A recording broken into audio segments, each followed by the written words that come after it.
Narmada Eshala audio సిరీస్కి స్వాగతం. నేను మీ నర్మద. రాఖీ జస్వికల హాట్ టచింగ్ లవ్ స్టోరీ భాగం 25. మీరు నమ్మండి నమ్మకపోండి, అది మాత్రం నేను కాను. ఎందుకంటే అలాంటి డ్రెస్సులు నేను ఎప్పుడూ వేసుకోలేదు. ఇది నిజం కావాలంటే పిన్నిని ఇంకా నా ఫ్రెండ్ని అడగండి, వాళ్ళు ఇదే చెప్తారు అంది. ఓ పిల్లికి ఎలక సాక్ష్యమా? ఆమెను ఎగతాళి చేశాడు రాఖీ. కన్నీటి నడుమ అతన్ని చూసి తన పెదాలు బిగించింది జస్వి. ఏంటి మాటలాపేశావు? నిజం తెలిసిపోయిందని గొంతు పెగలడం లేదా? ఆమె రెక్క గట్టిగా పట్టుకున్నాడు. ఎంత గట్టిగా అంటే అక్కడ బ్లడ్ సర్క్యులేషన్ ఆగిపోయేంత. ఆమె నొప్పితో విలవిలలాడింది. అయినా అతడు వదలలేదు. కాసేపటికి పల్లి బఠానీలు అమ్మే అతను అటువైపు రావడంతో రాఖీ తన చేతిని వెనక్కి తీసుకున్నాడు. సార్, ఏమైనా కావాలా అన్నాడు అతడు. అతనికి అనుమానం రాకూడదని ఇవ్వు అన్న రాఖీ తన ప్యాంట్లో నుండి వ్యాలెట్ తీసి ఎంత అన్నాడు. వాళ్ళిలా మాటల్లో ఉండగా బుగ్గల మీదకి జారిన కన్నీళ్లను ఎవరూ చూడకుండా తుడుచుకుంది జస్వి. అతడు పల్లీలు ఇచ్చి డబ్బు తీసుకొని మరో జంట దగ్గరికి వెళ్ళాడు. ఆ పల్లీల పొట్లాన్ని జస్వి చేతిలో కోపంగా పెట్టాడు రాఖీ. నాకేమీ వద్దు, మీరే తినండి. ఉక్రోషపడి దాన్ని తిరిగి అతనికి ఇచ్చింది ఆమె. ఇంతకీ నేను అడిగిన దానికి సమాధానం చెప్పలేదు అన్న అతడు వేరుశనక్కాయ పగలగొట్టి అందులో ఉన్న పప్పును తీసి నోట్లో వేసుకొని నమలడం మొదలుపెట్టాడు. నేను చెప్పాను, మీరు నమ్మడం లేదు అంటుంటే ఆమెకు మరోసారి దుఃఖం పొంగింది. నాకు కావలసిన సమాధానం అది కాదు, అతడు తింటూనే అన్నాడు. మీరు ఎన్నిసార్లు అడిగినా నేను ఇదే చెప్తాను అన్న ఆమె లేచి నిలబడింది. ఎక్కడికి జంప్ అవుతున్నావు? ఆమె చెయ్యి పట్టి ఆ బెంచి మీద కుదేశాడు. మీరు ఇది అడగడం కోసమే ఇక్కడికి తీసుకొని వచ్చినట్టయితే వెళ్దాం పదండి. మళ్ళీ లేచి నిలబడింది జస్వి. మరి నువ్వు దేనికోసం అనుకున్నావు? అనుమానపడిన అతడు. ఏయ్, కొంపతీసి నీతో రొమాంటిక్ కబుర్లు చెప్పడానికి అనుకున్నావా? ఆమెను చూసి సైడ్ స్మైల్ ఇచ్చాడు అతడు. నాకు అంత అదృష్టం కూడానా?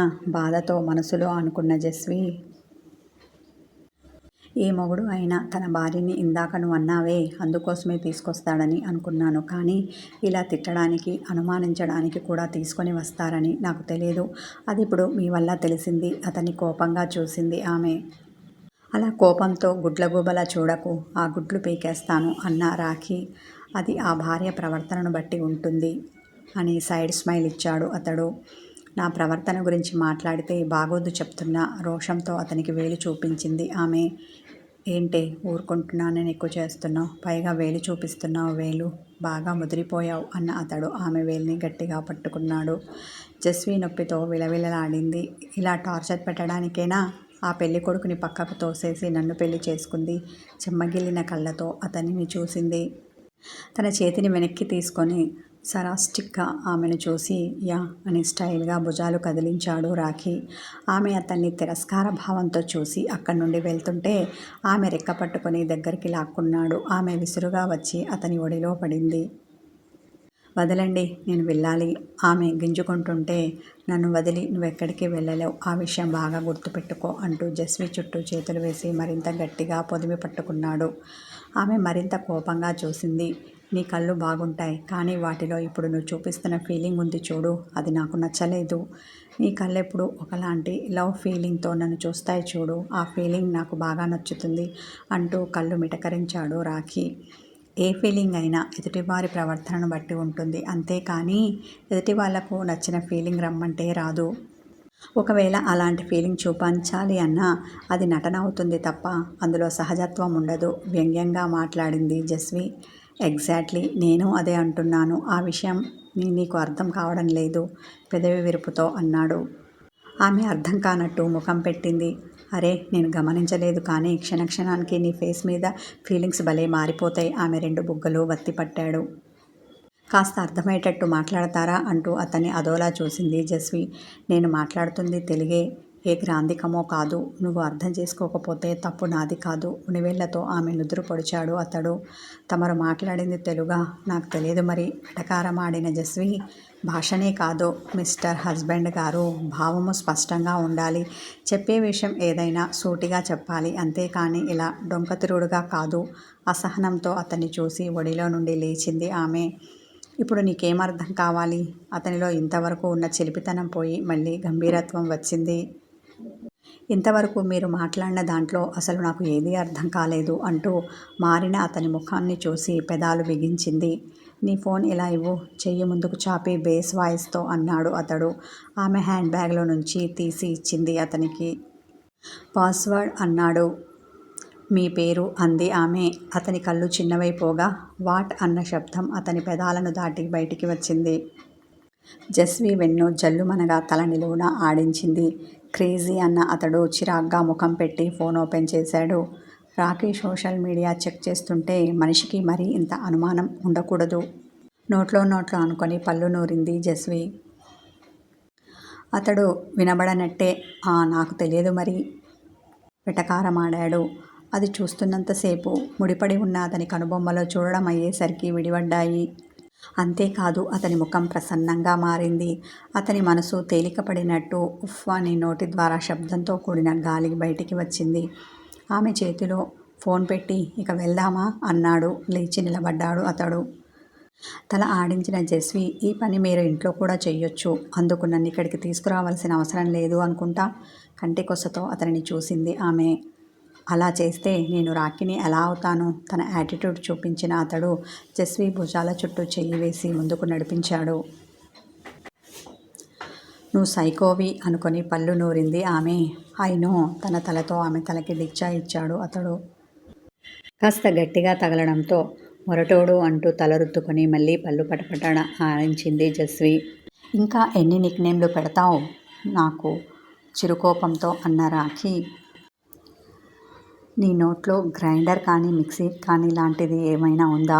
ఎప్పుడు చూడు ఏదో ఒకటి రుబ్బుతూనే ఉంటావు వెటకారమాడాడు అతను. ఆమె అతన్ని గుర్రుగా చూసింది. పార్కింగ్ ఏరియా రావడంతో కారు ఎక్కి సైలెంట్గా కూర్చుంది. అతడు ఆమెనే చూస్తూ సీట్ బెల్ట్ పెట్టుకున్నాడు. ఆమె మాత్రం అతన్ని చూడలేదు. అడిగావా అన్న అతడు స్టీరింగ్ పట్టుకున్నాడు. ఆమె ముఖం విండో వైపు తిప్పింది.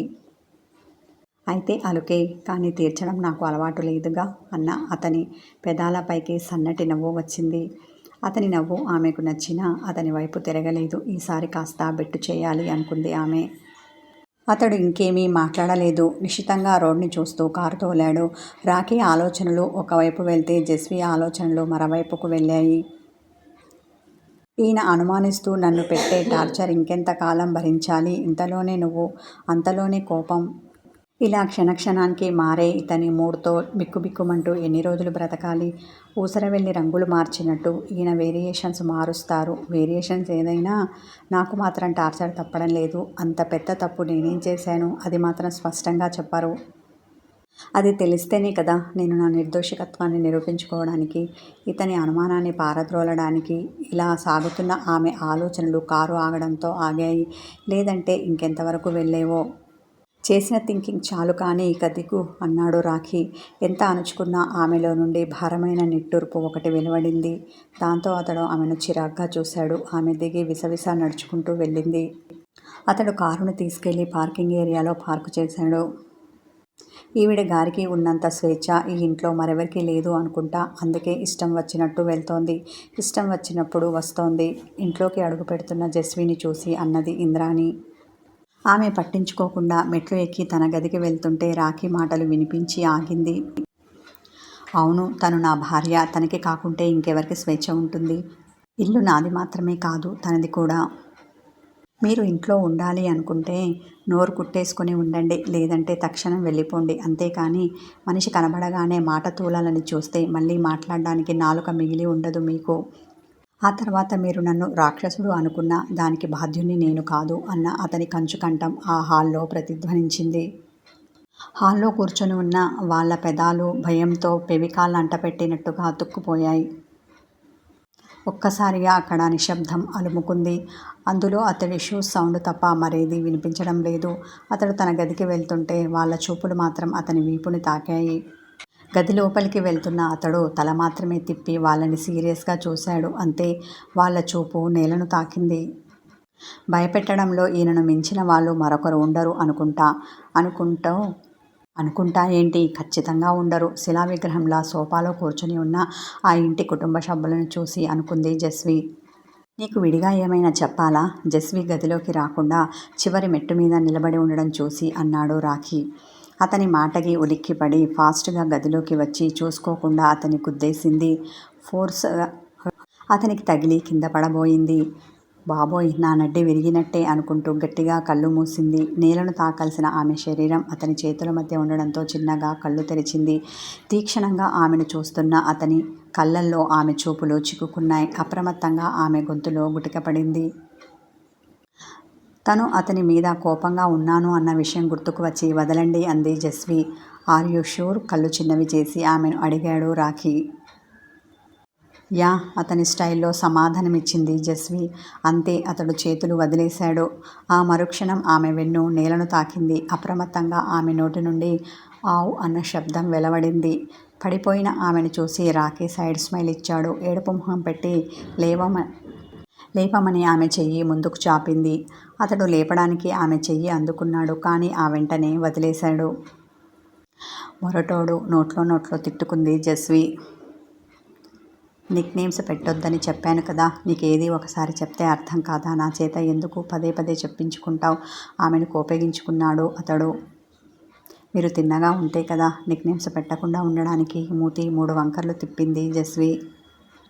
అయినా సరే నాకు అది నచ్చదు. స్టైల్గా భుజాలు కదిలించాడు రాఖీ. అతన్ని గుర్రుగా చూసి లేవడానికి ట్రై చేస్తుంటే ఆమె వల్ల కాలేదు. అతడు నవ్వుతూ ఆమెను 2 చేతులతో ఎత్తుకొనగానే ఉక్రోషం ఆమెను పొడుచుకొచ్చింది.